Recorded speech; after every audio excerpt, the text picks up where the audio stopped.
Good morning, good morning, good morning. Shannon, you can't just present as a reputable news source. You need some type of qualifications. Well, I've got qualifications. I've done it now for a long time.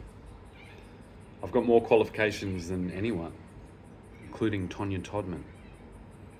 If you remember Tonya Todman, which you probably don't.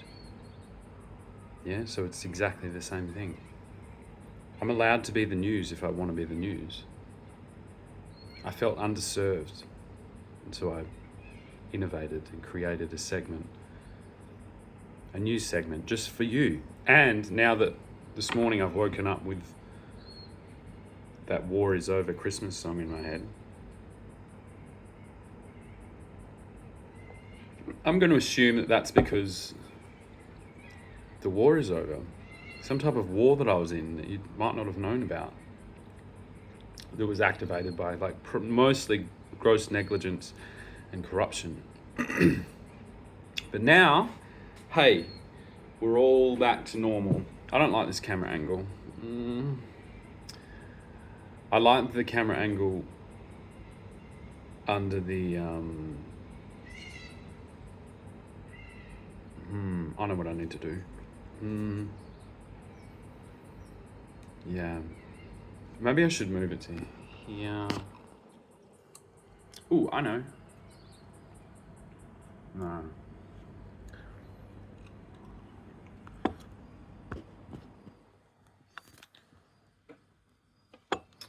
This is harder than it looks. I swear to God. That's not good, is it?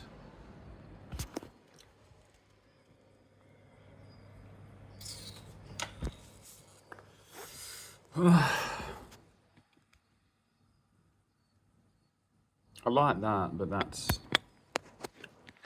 I know. I'll use the chopstick. Oh, it worked. Yes. Oh, no. Believe it or not, the phone landed on a dead spider. Isn't that fucking weird?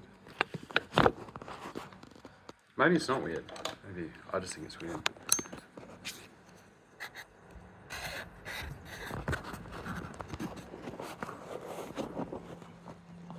Come on. Sit there. Fuck you. I wonder if I stick this other phone in the back of it. Yeah, we're there. Come on. We're having some technical issues at the desk this morning.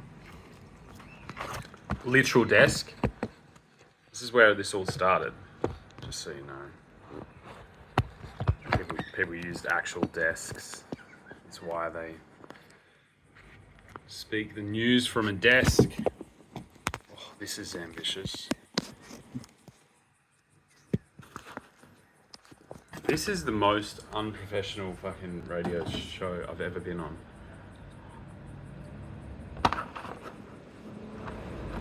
People are going to think Perth is backwards, behind the times.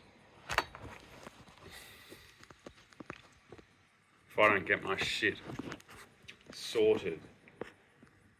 But I kind of guess this is a good metaphor to use for see how I'm just coming up. There we go. Is that better? That's better. Woo. See, I'm just what I was doing is my phone's sitting on a Sensi infuser that my mum bought, and it's sitting on there, so it's under the light. The light isn't really probably enough. I could probably use a bit more lighting, but yeah, I'm making it work, which is what our government's been doing since it was born. It's a real battler story. It was born out of adversity, thrust into power, and then has just been hobbling along, adapting along the way with whatever it can find and whoever it can find. And that's what brings us to the state elections, which we're about to see. We're about to see a state election, which, believe it or not, despite me being basically in some type of extreme conflict with the Labor Party, it appears that it's not particularly just a Labor Party thing. It's more like we're just in an evolution to do with adaptation. And so it's an unfortunate place to be if you're Roger Cook. I actually feel bad for Roger. I wouldn't want to be there at this time. And but I'm sure that he's ready to take that hit if he takes a hit. And he stepped into some weird shoes, and I suppose he's done all right. Like, that's all we can really say about Roger Cook. Sometimes that's enough. That's enough sometimes for people. I'm just watching the sheep move in the distance. It's a beautiful thing. If you haven't woken up and seen sheep moving in the distance, then who even are you? The state was built on sheep. And so it should be more than just a little, here, have this. Here, have a little tea set, and we'll destroy your family business that you've had for almost 200 years. Yeah. Basil, on the other hand, being that he's read the news and the weather so often, probably more ready to step into the light. I've got a delivery here again from Temu. Mum loves to shop. Oh, it's lucky that it's cheap. It's lucky that it's cheap so you can shop like a billionaire, because she ain't a billionaire, folks. It's Christmas in her bedroom when she gets back, I guess, if she gets back. There is 20 packages there as she's drugged in a facility with her phone and her credit card, just sending money. Cheers, mate.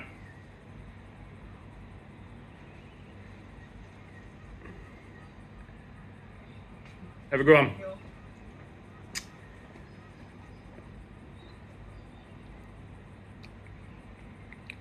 Sending money to Temu. He pulls right in the driveway now.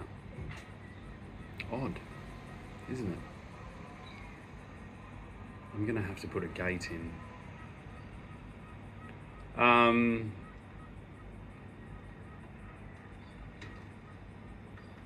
Yeah, I don't know what. There's some things we could use for the property, Mum, which aren't ornaments.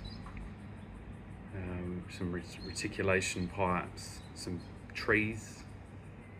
If only there was a place where you could buy trees and shrubs online, like a place called Shrub Shop that I invented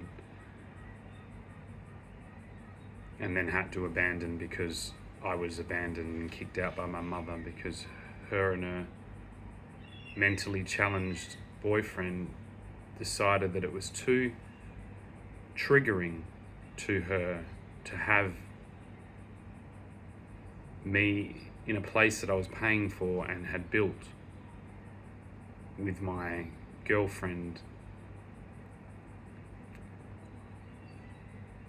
to try and navigate divorce as civilly as it could be expected to. After coming to the place to her rescue on her fourth divorce. We've got an issue with divorces.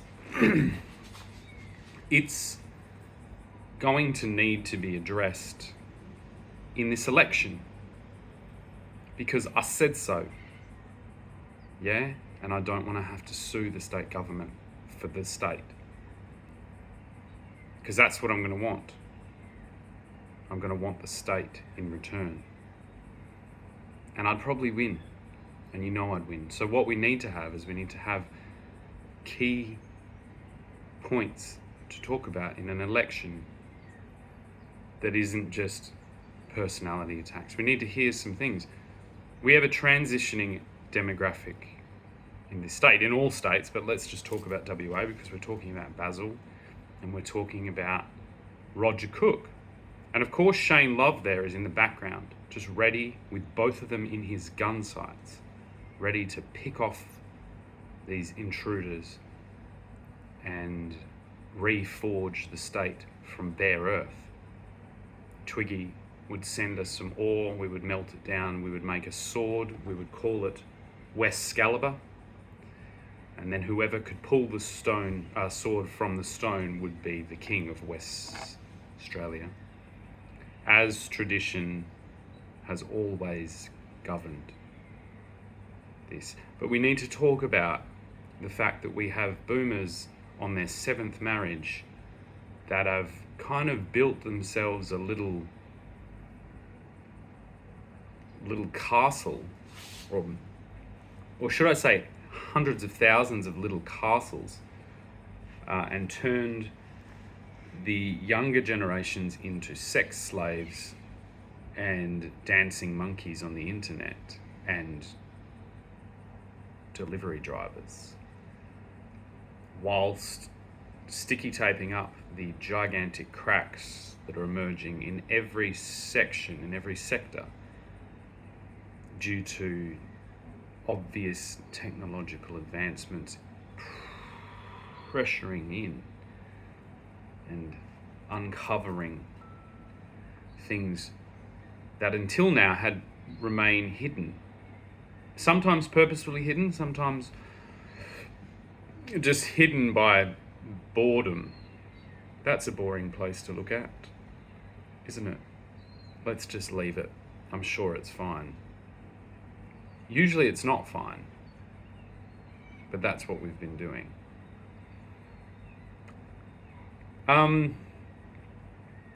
So yeah, this is what we need to, I mean, in a state where a father of 3, small business owner,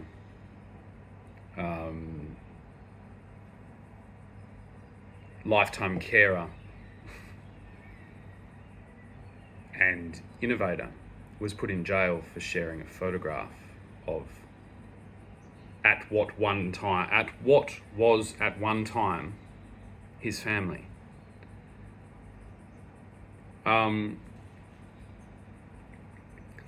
This shows the lengths that this incompetent government, whichever hat they're wearing, is going to go to protect the status quo, to protect the incompetent structure. Now, the foundation of the structure is firm and solid. It just has a bunch of things sticky taped to it, like this hill here that's down here that I'm redoing that had a bunch of rocks sticky taped to it. That's what our government looks like at the moment. It is not structurally sound. It does not meet the standards of a world-leading region, of a Western democracy. But it can do. But to do that, we need to actually address things. So we can't just wheel out the same thing. For a long time, they got away with just saying, well, gay marriage. Hey, gay marriage? Who the fuck cares? How about we talk about non-gay marriages turning into fucking snatch and lock, stock and 2 smoking barrels at the drop of a dime in the same geographical region when we're supposed to all be I am, you are, we are Australian. That's a pretty big problem.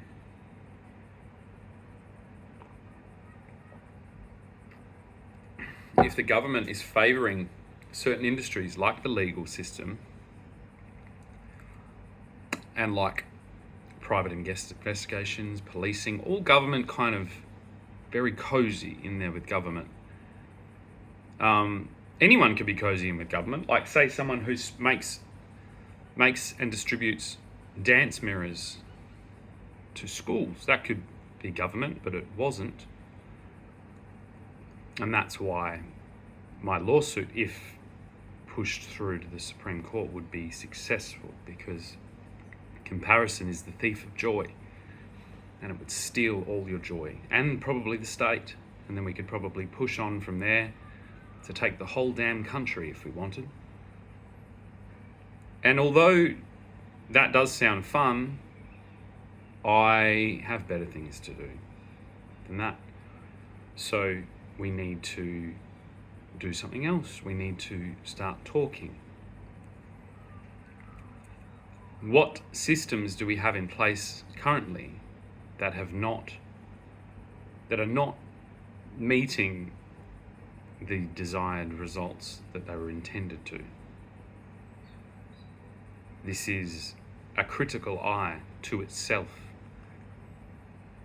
Okay, like this is what the whole thing needs.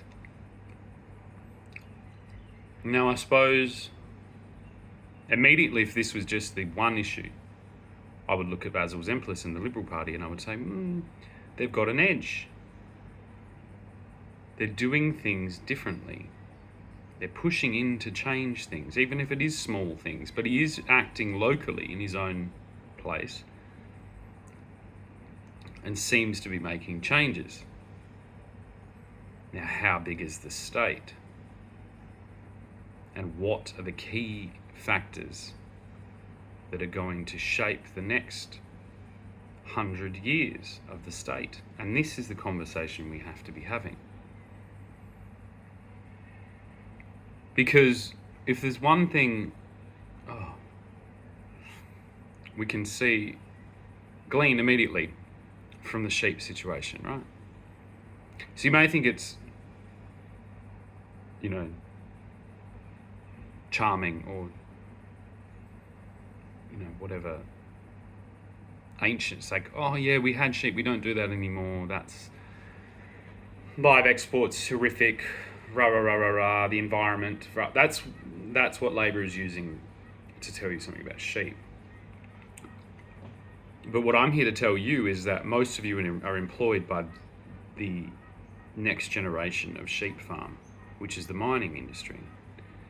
You are ill prepared, and you are usually, in most cases, not financially secure enough to weather out the death of an industry like that. And then you will be in that same situation in the future, not too distant future, more than likely. So what does that look like? Well, that looks like the same as the Nationals right now trying to keep the option open for live export of sheep. Now, if I was the Premier, I would immediately put a ban on any tax deductions of fly-in, fly-out transport. That's live export as well, in a far more dangerous way. Aeroplanes statistically have a higher chance of catastrophic death than shipping does. And we fly people, our citizens, to and fro from these dusty, desolate, mines to keep the country running. They leave their families, they leave their spouses to the wolves, and it creates divorce, it creates alienation, creates abandonment issues, it creates trust issues into the future. These are the issues that this industry will not foot the bill for, because they will be non-existent. They're doing the damage to our state, and they're going to cut and run, and be able to cut and run, and they're going to leave the on-flow effects of this socially destructive strategy for probably 100, 200 years. if we don't address it immediately. And this is the same thing in a different way with the farmers. So our agriculture regions went into disrepair because they were gifted, majority of them were gifted to either convicts or ex-servicemen or like all these kinds of deals that left these people with these properties. They weren't farmers, they weren't agriculturists, they weren't horticulturists, they were just people. And they've done an amazing job considering that. But problems like droughts, alcoholism, like economic disorder, like loneliness, isolation, all these things have led to a system that is just degraded to simplistic, mechanized systems like live export of sheep. But unlike the mining industry, because this doesn't bring in money anymore, it built the buildings that you're in. The money from those places built the buildings. Now, it wasn't the farmers' fault that fashions changed, that new technologies emerged, that all these things. It was just a technological change. But now they've been left out there to fucking drown by our government, and are thrown a thing, we'll innovate or die. But they're not innovating conceptually in an office that they rent, perhaps on St. George's Terrace. They're innovating on hundreds or thousands of acres of extremely degraded land, that the degradation of that was the lifeblood of the place that we call home. Our soil, our structure, our environment was traded for the economic wealth that does push us more to the top of that scale globally. But that wasn't established by minerals. It was established by wool.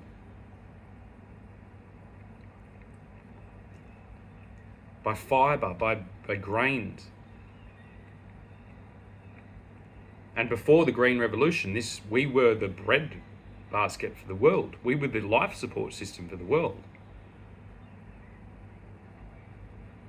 And to throw that whole thing at landowners and farmers out there now, doing it extremely tough, probably daily facing suicidal thoughts, or just abandoning it, selling it to foreign operators,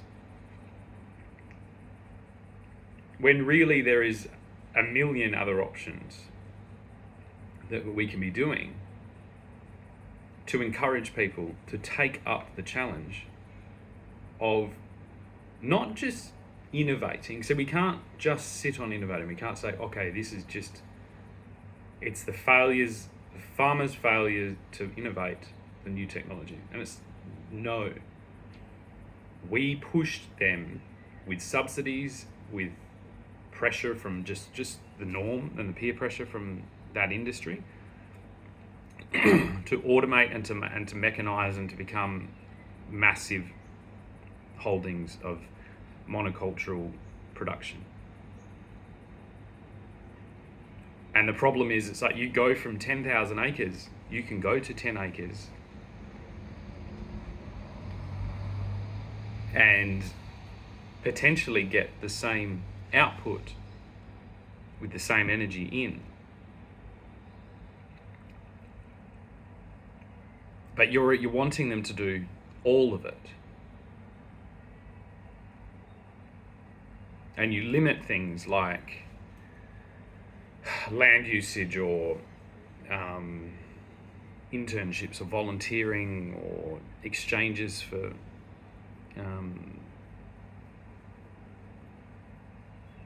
like rental agreements and things like this. There's no energy in educating and promoting this as a lifestyle for the future. Because the way I see it, we're going to have internet pretty much wherever you are. So if you have internet and you're rehabilitating 1,000 acres in the middle of nowhere, why is that seen as less than in this coming future? It won't be. It'll be, well, why are you living in your little unit in the city and doing this? It'll be, why don't you rehabilitate 20 acres while you're doing your HR job from home? Why don't we reorganise the regional areas to better reflect the network population, the web population that we have as a potential design structure to look after all the needs of not just the people but of the landscape as well? Why are we urban centric when our urban geographical regions have never been less important? We need to unify under potentially national identities, and this is what this Australia Day debate needs to just get down to. It's okay, we're Australia Day because Australia is how we protect ourselves against other places that have their own days. That's it. It doesn't matter what day it is. Like if you want to call it Invasion Day, it's like, yeah, call it Invasion Day. We celebrate Australia Day on Invasion Day to prevent another invasion. Isn't that cool? We're all in this together. And then you get back down to state-based national identities. Let's embrace our wait a while tag, and let's yell out across the Nullarbor and say, yeah, we did wait a while, and that's why we're all incredibly well off now as we open up this different option, this more distributed population, so that we don't run into these traffic situations and resource depletion and pollution and crime of trying to over urbanize people. And we get down to a national or a state identity of, yeah, we're a big fucking state, but we're all in this together. We've got, speedy internet, we've got systems, we've got voluntary organisations that link up and keep us all connected despite vast distances. This was the Australia that I remember being as a kid. If you remember, there's a Simpsons episode where the water goes down the other way and he phones up the kid and he says, I'm going to go tell my neighbour, and it takes him like 3 weeks to go. That's Australia, and that's especially Western Australia. And this urban-centric, Kwinana-based fucking cohort of communists needs to just take a big step back if they know what's good for them. They need to realise that they're not fucking peasants in China, that they're not, rising up from adversity, that they've been sitting on the fluffiest cushion with the most self-serving system perhaps ever conceptualised by any government on earth, and are still claiming this victimhood status whilst bringing people from the third world straight into what would have been akin to Queen Elizabeth's level of lifestyle. And if we add the technological advances, Queen Elizabeth didn't have Netflix in the 50s. Nobody did.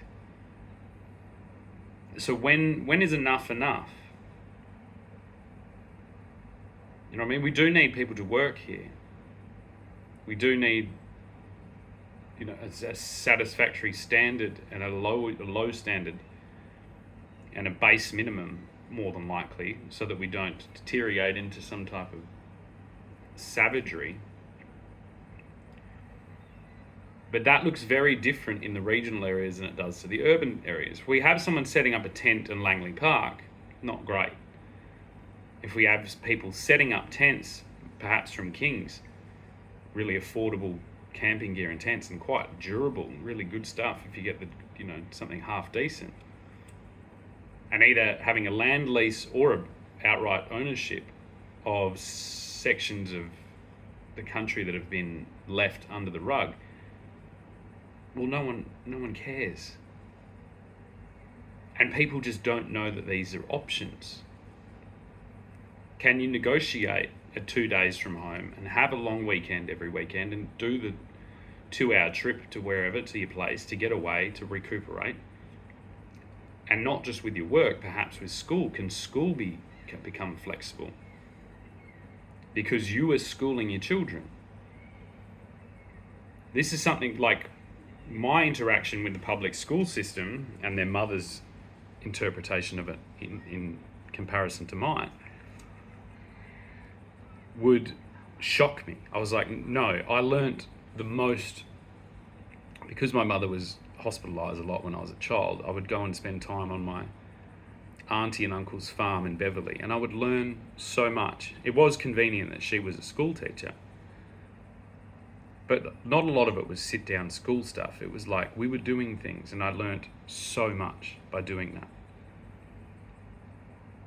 So where are the options for parents to 50-50, to fly in, fly out with those systems?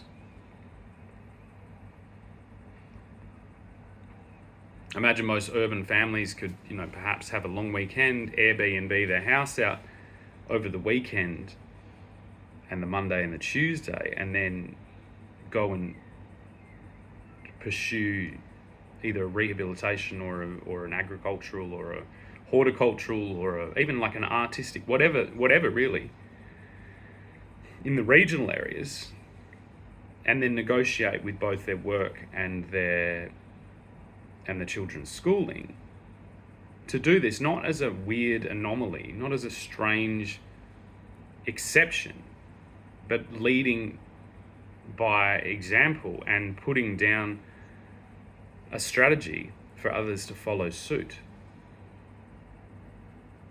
In a world where 24/7 on-demand libraries are in almost every 10-year-old's hands, the truancy officer surely should be being put into retirement. How many times exactly do we have to hear Ed Sheeran's Bad Habits a day to make sure that we don't stray away from the national good of the country or the state? I think 2 days a week off of school for those that apply for it, perhaps make it an application process. You have to pass a basic, numeracy and literacy test to show that you can adequately prepare your children for a future that is going to be very different to the future that our parents or our grandparents or our great-grandparents were going into. But I believe in a lot of ways it's going to be a little bit heading back towards that direction, although perhaps with a new aesthetic. And that is consistent in history. This casual aesthetic, this kind of,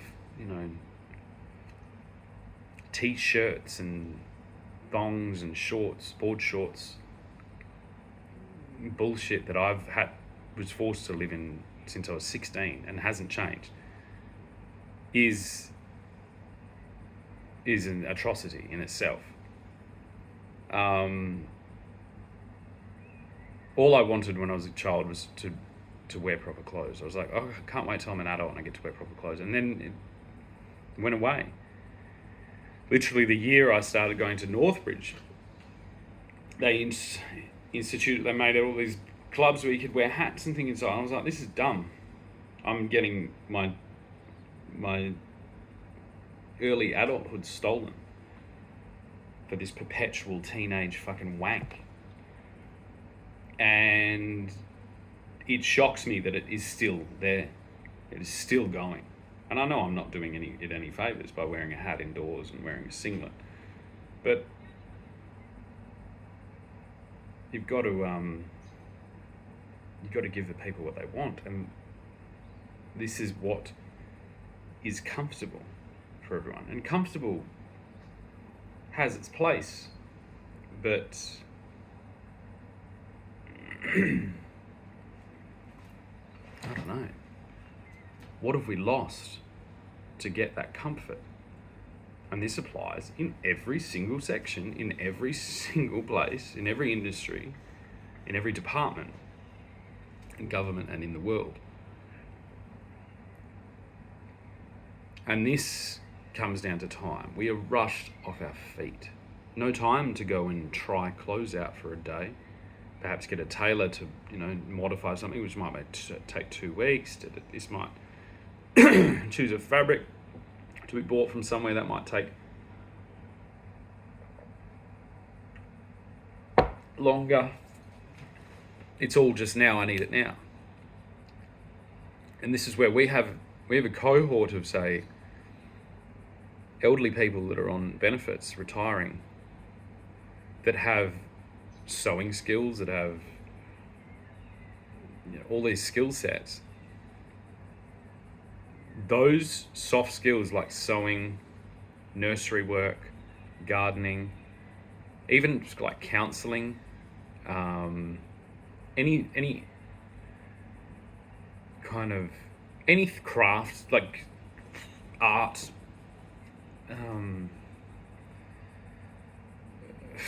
floristry, all these kind of soft skill sets or trades that benefit everyone in this that just make everything beautiful. They're not crucial. They're the extra. We could easily see a massive uptick in community involvement just by making these not affect our pensions. We have pensioners that are on a pension. That doesn't mean they're in retirement from giving back. I think if their capacity to give back is amplified by removing any fears of doing the wrong thing as far as Mr. Taxman is concerned, or Mr. Government is concerned, will be a complete relief. It's like these, if we go to war, we've seen things in previous war times like victory gardens, gardening for things like this, stepping up to fill the position to look out for each other. We are in a type of war. We're in an adaptation war. We have a new world on our doorstep, and it's all up for grabs, and it's all a blank canvas for us to design. So the quicker we get to it and start designing, then we're off on the good foot. We get to lead by example rather than be dictated to by some of the larger metropolitan areas like the New Yorks, like the Los Angeles, even like the London. So we can use our geographical advantages that have been constantly described as disadvantages, mainly by the Labor Party. I don't think Baz has got mud on his boots ever, so he probably just doesn't care about it. But that's because he hasn't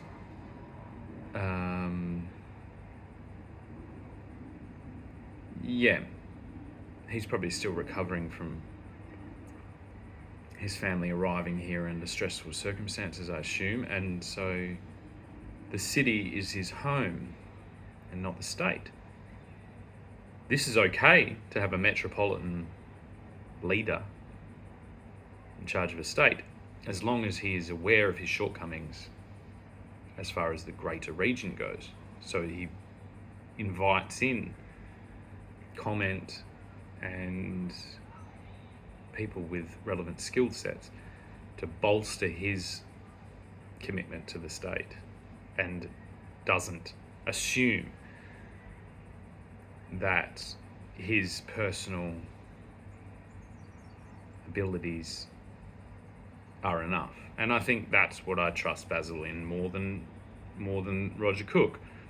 I think Labor has become a gang.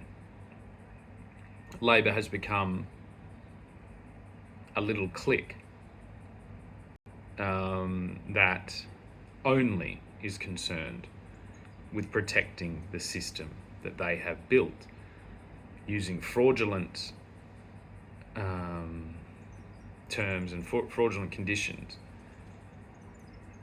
purely just to dish out a self-serving structure of, I don't know, mid-level superiority, to the detriment of everyone not in that group. It's in or out with Labor. Are you in or are you out? And they've been able to get away with this for way too long. And this is because we have a regional cohort that are just struggling with a mammoth task. We have the mining industry stepped in and basically dictates almost all aspects of people's lives if you wish to be involved. You're not allowed to use certain medicines, or you weren't for a very long time. You're leaving your families for a very long time. You don't speak ill. You don't take photos. You don't do anything like this. I'm not going to tell anyone how to run their business. And I understand the need for some of those things. The point where you start pushing that structure onto the whole state is the point where you get shut the fuck down. And this argument, I suppose, has been quiet in West Australians because of the fear pushed by the Labor Party. I'll tell a little anecdote now. The first and only ever union job that I was a part of, I'd been having some issues with my hips, which I still have, which is funny. I don't know why that is. Maybe it's because of, I don't know. Anyway, but yeah, I thought it might have been the boots. A lot of people told me it might be the boots I'm wearing big work boots, and they're not great. So I went out and found some Dunlop volleys that had steel caps, and I was like, well, I'm going to wear them. I'm going to give them a go to see if it's any better. And this was at Fiona Stanley Hospital. I came to work with those boots. I kid you not, somebody started noticing that I had different shoes on. And I had 1,000 people in that tuck room follow me, like chanting kind of at me, like a mob, as I walked back to work after Smoko, because I'd worn different shoes. Yeah? That's a cult. That's a bully cult, a bully-led cult of fucking just nothingness. And the skill set, you guys are shit. It's just labor hire. Yeah, and it's like to put even just the word labor, I've hated, because I'm not a laborer. I'm not a labor person. I'm a skilled practitioner of a multidisciplined, like, technical trade community that is older than anything. The trade union ideal has piggybacked onto what used to be called guilds, but has destroyed them, the power of guilds. The power of a guild was not to be fucked with. Everybody knew not to fuck with a guild, except, it seems, the Labor Party. They've wandered in with these DJ fucking urbanite fucking cockwads whose parents have distributed fucking psychiatric drugs for a living. You know what I mean? And who have spent their summers sunbaking on Cottesloe Beach and probably having lattes. And they think that they can go up against fucking thousands and thousands of years of guild trade protection by propping up people that dig shit out of the ground. No, fuck off, you can't. Mining is a great career for certain people. It's a great stepping stone for certain people. It needs to fit in to the overall structure, not become the overall structure. And the fact that these mines are not in the, they're not an hour away. They're multiple hours away. They basically could be in different countries.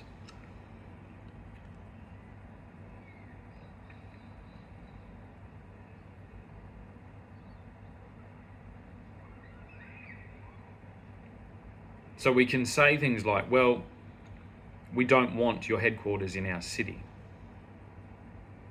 Go stick it out the fucking back where no one fucking cares. You still get your stock ticking price up on the thing, but we don't want your fucking organisational structures in our city.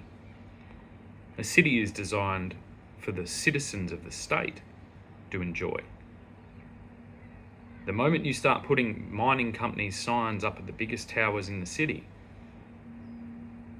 is the moment that we all had better start, getting good at setting limits, setting boundaries.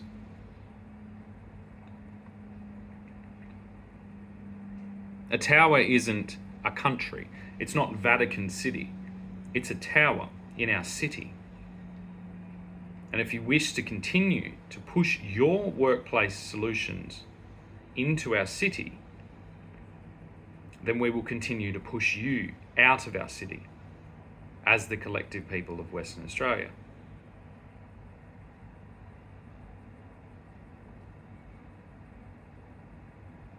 You want to hold a city and employ our thing. We want to see the CEO talking daily. That's what a tower is. A tower was put there to display that power. And now all you could do is wake up, perhaps put your own makeup on in the morning and address your staff and the state that you reside in and that they reside in, to reassure them that you have what's in the best interest of the state in mind and not just what's in the best interest of Rio Tinto, Woodside, Fortescue, BHP, all these companies.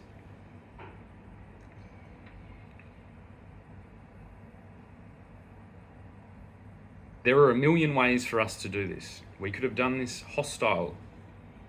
We could have just taken them. You're renting here.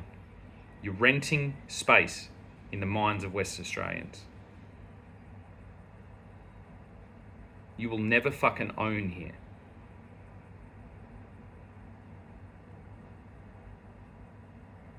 Unless you start actually doing some good for the place.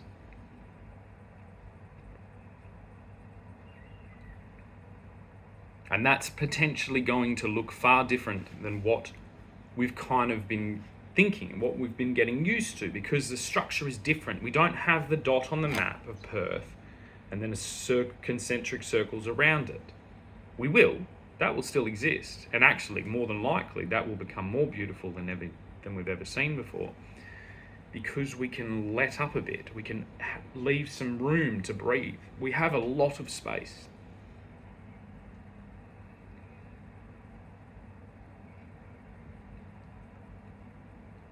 But what we have is a beautiful, beautiful state with regions dotted across the whole thing that are just ripe for development. You know what I mean? They can come, you can not meet the regulations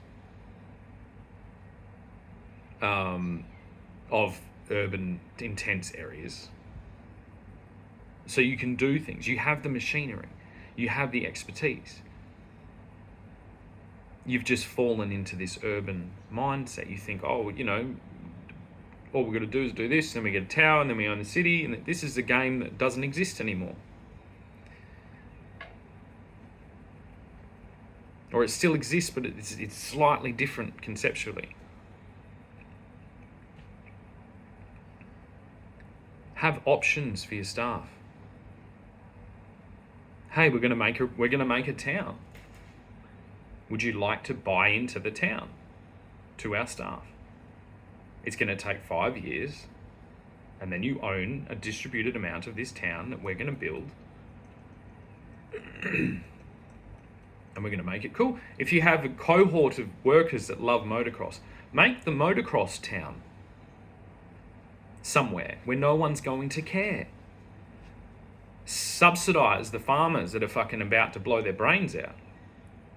To say, hey, we're going to fucking deal with your sheep. We're going to give you money for trees. We're going to do this. We're going to rent this. We're going to make a town right next to you. We're going to make a motocross safari park with like resort things, with a massive swimming pool and all this shit. We're going to build it from fucking scratch. We're going to build it as collective shareholders for our staff.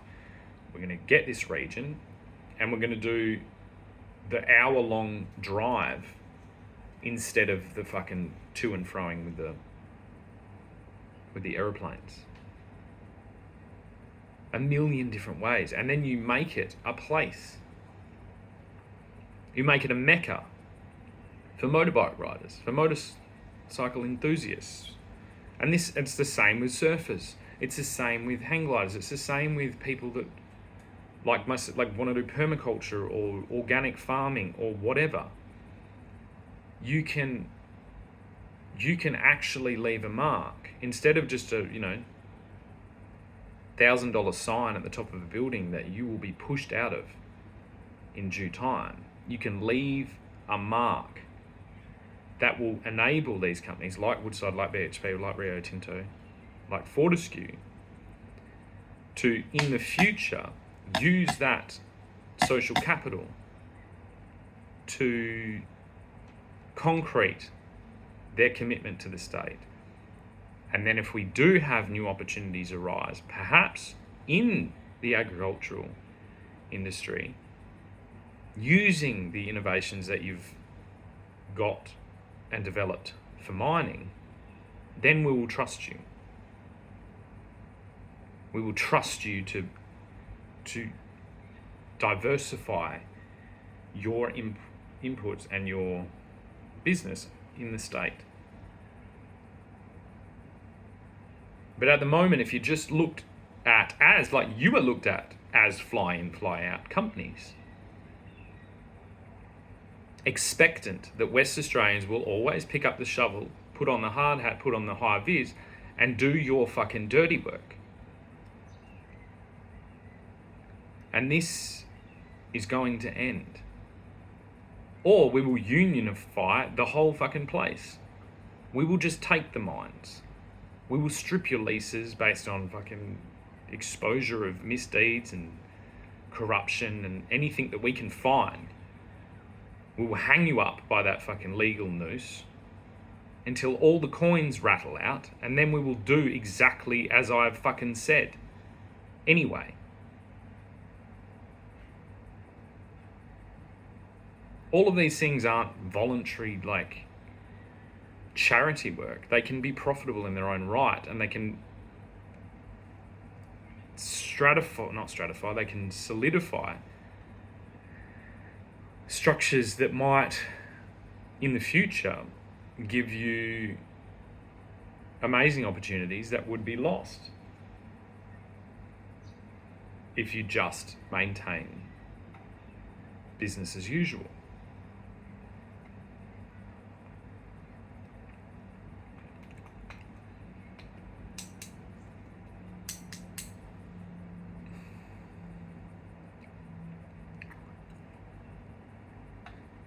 No one knows what we're going to need in 10 years.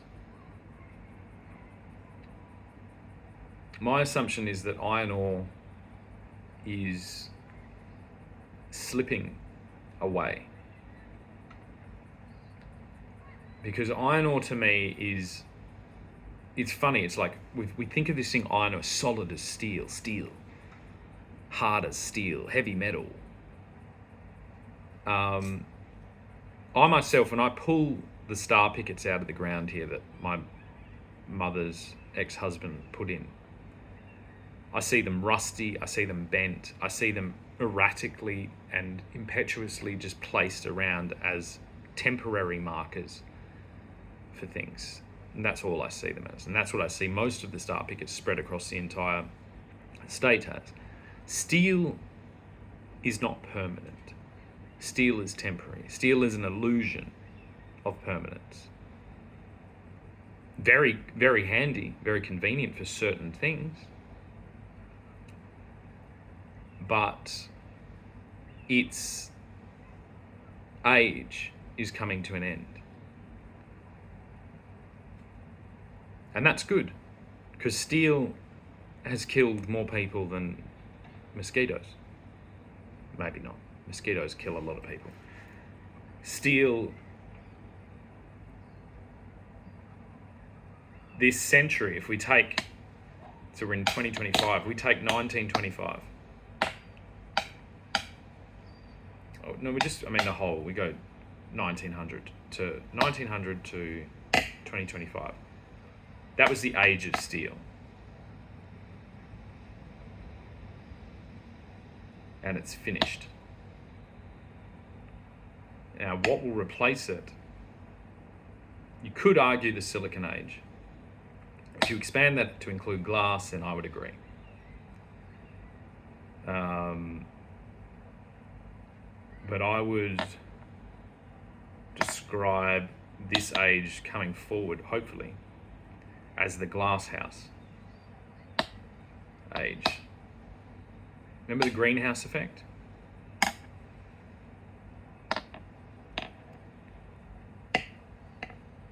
Well, we're all talking to glass, we're all looking at glass, we touch glass every morning, we usually drink out of glass. Massive regions all over the world would be watching this based on glass, which is what fibre optic cable is. This is the glass age. Probably more than the silicon age. I think Silicon Valley has done more for the glass age than most other places. But they got that superiority complex. They didn't realise that the guild system that protects this whole mess is still well in charge. And thank God. Yeah? Thank God we are. Some of the realities I saw coming, if things were left unchecked, were horrific. And one day, in time, I will get the ability and I will develop the skill set to be able to accurately describe what it was I saw coming.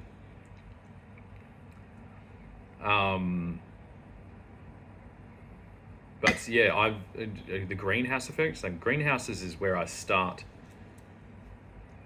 everything. A greenhouse is a nursery. It is where you look after things so that they can look after themselves.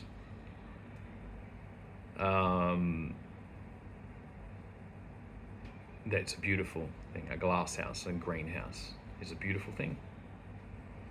You turn the world into that. And you trap everyone in there. Yeah, no. But that's not what the idea of a glass house or a greenhouse is. A greenhouse is to start plants so that then they are ready to grow on their own wherever they may be best suited.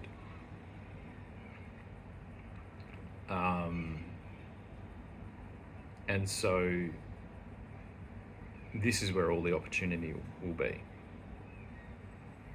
This is where the public school system, say, of Western Australia can go, right, we're going to have a competition for who's the best teacher in each individual subject. All of you, like the Olympics for teachers, or like the Commonwealth Games for teachers.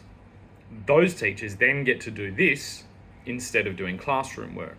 This is then distributed voluntarily to all the students that are doing the outreach programs in the regional areas part-time. This will develop those students in their communication skills, one, to be able to talk to their teachers and reply and receive comment and all those things, and two, to then spread that out across the place, come back to their class and teach them what they know. Wonderful, wonderful thing. There is almost no way that, say, the students starting kindy this week, as it seems, as I look over at the school, that they're going to be required to do tasks that we've become used to people doing in the last 20, 30, 40, 50 years. There is going to be a lot of new things, and so they're going to need to mostly just improve communication, delegation, and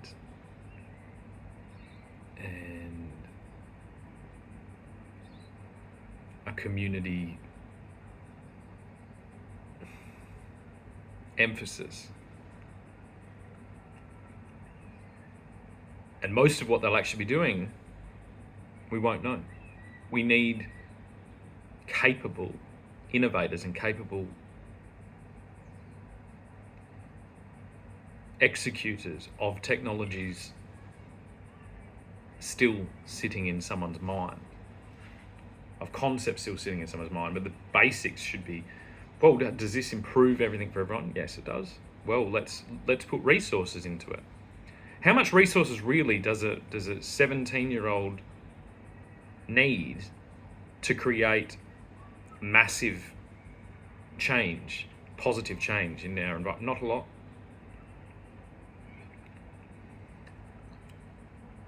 Perhaps if they're already on unemployment, hey, we do a 20% bonus unemployment thing if you go into regional areas, and then you get access to this hub here, and then you can basically do whatever you want there under the stewardship of perhaps local, more experienced counsellors. I don't know whether you call them counsellors or something like that. Then for individuals maybe stuck in negative feedback systems that the urban landscape provides, this can be a refuge for them to feel supported by the government, but then still feel pressure to develop their own actual profitable entity. Then perhaps to scale that with lease opportunities for families holding regional areas. Just a new way of looking at things. And it's about time. It's about fucking time.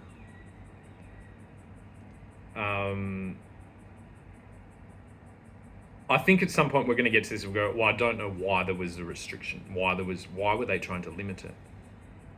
I think there's a scarcity mindset to do with a lot of these companies where they were like, well, we can't let that in because then we might not have anyone. And it's like, those days are over.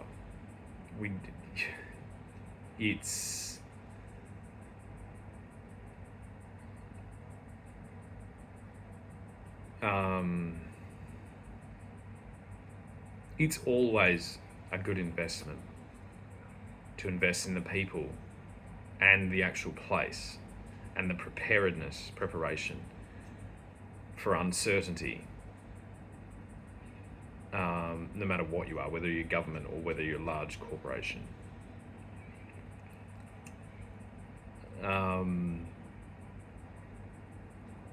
There's a benefit to doing this work that will fill a void that no Bali trip or motorbike or four-wheel drive will fill, because it's ownership. I used to speak of, I'll end on this. I'd speak to my dad and he'd tell me about all these cool cars he had.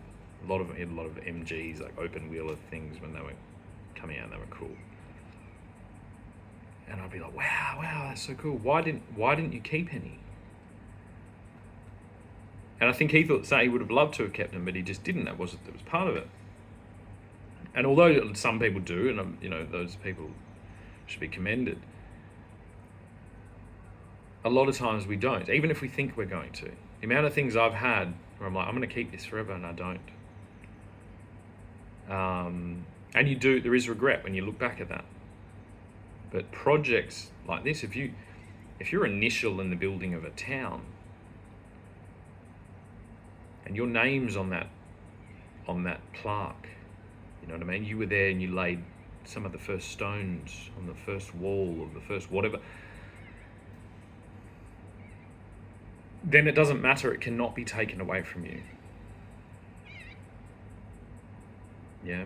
So if any of the FIFO squad that's over committed and over leveraged themselves, and despite all their work and all their money they've made, they might be losing a lot of things that they thought were going to be permanent.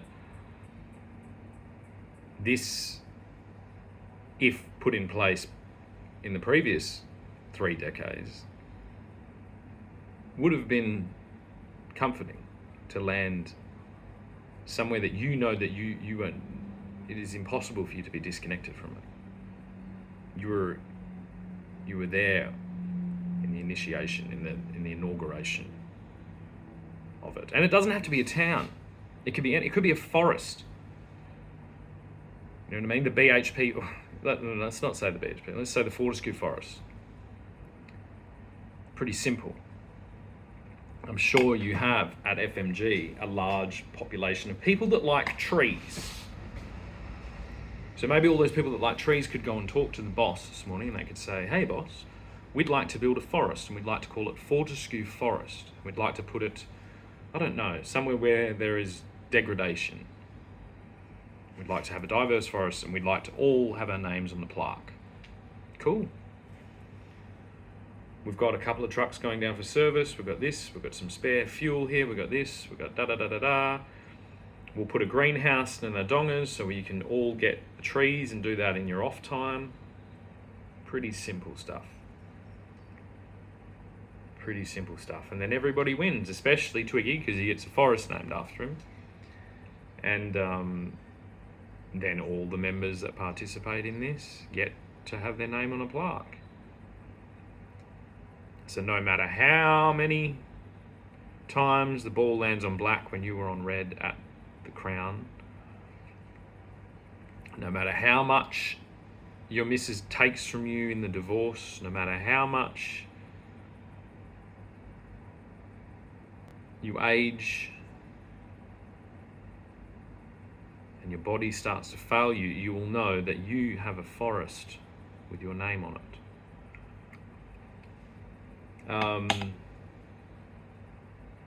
And the earlier the better. I've got my name on the first forest. Not this 100th year, no. We did that yonks ago. You know? It's never too late to start a new trend. And yeah, that'll do this morning. Thank you for listening if you've gotten this far.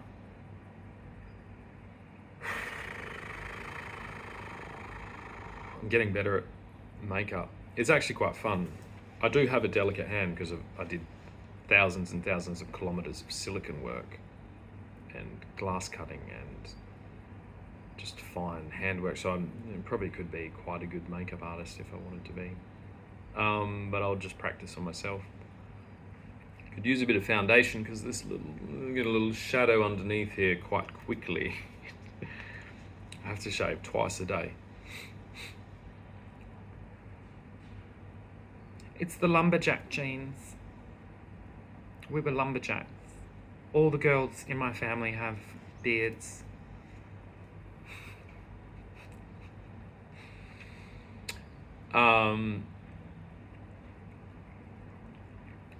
Yeah, so I'm practicing makeup, and then I've got to practice smiling with my teeth, and then which means I need to clean my teeth. I don't want to bring any of that British, English, stereotypical thing. I want to do that, so I'm going to clean my teeth quite regularly. because I notice that all women do this big, like weird, I don't know. I smile with my bottom teeth. They don't all smile with their top teeth. That's why I'm so ugly. No, I'm not ugly. Not ugly. What a fucking load of shit this is. Hey. What a load of shit. But yeah, good day. I woke up, as I said, with that war is over. War is over. I don't think all wars are over, but my war's over. And I'm happy about that because I've been at war for 38 years. 38 years, 2 months, or whatever it is.